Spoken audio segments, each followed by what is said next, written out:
Bonjour à tous, nous sommes le jeudi 14 juillet et cette date résonne pour chacun d'entre nous parce que c'est la fête nationale.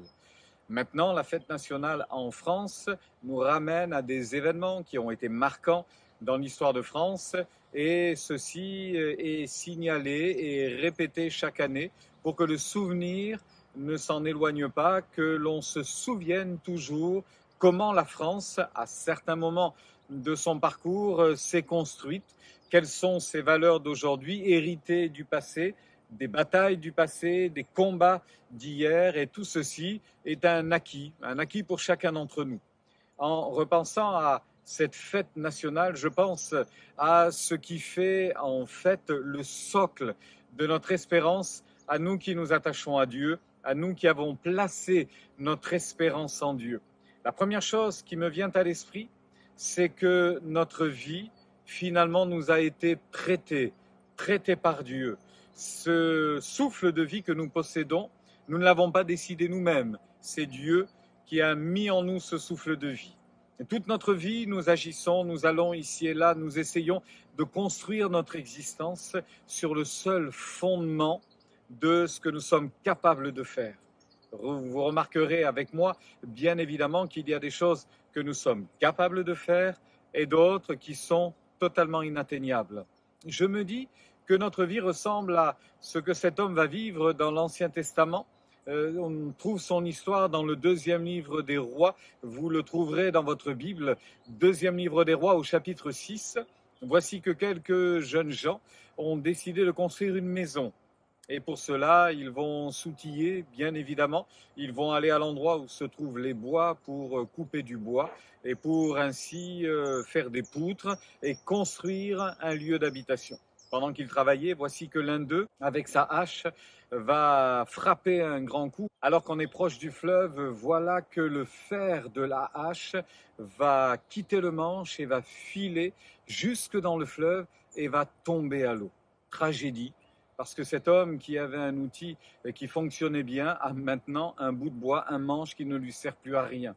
Et il est complètement effrayé, paniqué parce que ça ne lui appartenait pas. L'outil n'était pas à lui. Et que va-t-il faire maintenant? Alors il va se tourner vers l'homme de Dieu en lui disant « Mais j'ai emprunté cet outil, que faire maintenant ?» Et l'homme de Dieu a trouvé la solution. Il a été coupé un morceau de bois qu'il a jeté à l'endroit où le fer avait coulé. Et au miracle, voici que le fer qui était au fond de l'eau va être attiré par le morceau de bois, va remonter à la surface et va ainsi pouvoir être récupéré. Je me dis dans le fond que Dieu nous a prêté la vie et en quel état cette vie va lui être rendue. Si nous vivons sur cet emprunt de cette vie que Dieu nous a faite, nous avons la responsabilité de bien gérer cette existence. Pas toujours facile, me direz-vous, et on fait avec les forces que l'on a, et on fait avec les compétences que l'on a. Mais à un moment donné, nous pouvons tous agir et faire un acte de foi en disant, lorsque le fer n'est plus aiguisé, lorsque les forces nous manquent, lorsque nous n'avons plus exactement ce qu'il faut pour bien gérer notre vie, eh bien Dieu peut s'occuper de nous. Dieu peut encore s'occuper de nous. Il suffit d'aller vers lui en disant, Seigneur, regarde ma vie qui a été bien empruntée, et voici ce qu'il en reste. Je ne suis plus capable de faire ceci, plus capable d'agir de telle et telle manière. Ne pourrais-tu pas m'aider? Et vous allez vivre une expérience extraordinaire. Dieu va s'occuper de vous. Il va s'occuper de votre existence. Et il va vous le rappeler au travers de ce bois qui a été coupé, jeté à l'eau et qui a fait surnager le fer, qui quelque part a réglé le problème. Il vous rappellera qu'en donnant sa vie à la croix, sur un bout de bois, Jésus crucifié vous donne la solution à toutes vos peines et à tous vos embarras. Aujourd'hui, c'est certainement un jour commémoratif, mais pour nous, le plus beau jour de notre existence restera celui où Christ meurt à la croix, donne sa vie pour nous et nous assure qu'il s'occupera de nous. Prenez confiance aujourd'hui. Attendez-vous à Dieu. Il va encore s'occuper de vous. Il y a tellement de choses qui vous semblent mal embarquées, tellement de situations qui vous semblent véritablement mal engagées.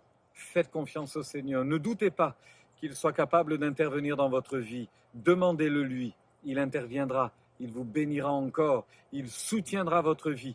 Il vous donnera la solution parce que, au travers de sa mort à la croix et de sa résurrection, il y a toute solution. Vous avez la solution en Jésus-Christ. Faites-lui confiance et que Dieu vous bénisse aujourd'hui.